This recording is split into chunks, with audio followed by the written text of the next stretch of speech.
Halo mabinti zangu wazuri. Halo, nataka kuongea na nyinyi kwa habari ya Ruthi.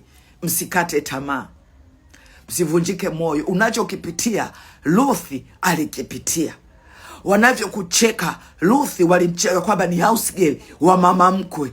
Ruthi alijua anachokifanya, alijua Mungu wa Naomi anayo majibu. Niko hapa kukutia moyo. Sijui unamtumikia nani, watu wanakubeza, wanakwambia ondoka, usiondoke. Mungu wa huyo mama anaona. Mungu wa huyo mama anayo majibu kwenye maombi yako. Mwambie Mungu wa huyu mama unayefanya kazi, ni bosi, ni nani, haijalishi anakufanyia vibaya vyovyote, wewe dai kwa Mungu. Mwambie Mungu, niko hapa kumtumikia. Mungu nikumbuke, Mungu nione. Mungu aliyemkumbuka Ruthi akukumbuke na wewe. Waliokuwa wanamcheka Ruthi akaja kuwa mke wa Boaz, miliki halali wa shamba na moyo wa Boaz. Hivyo nafikiri waliokuwa wanambeza, wanamdhalau, walibaki kwenye nafasi. Njia za Mungu sio njia zetu.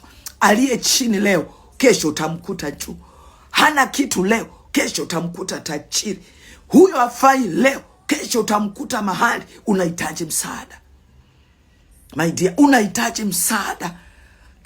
Tujifunze kuheshimiana katika nyumba ya Bwana. Wacha wakukebei leo, lakini machira yanakuja.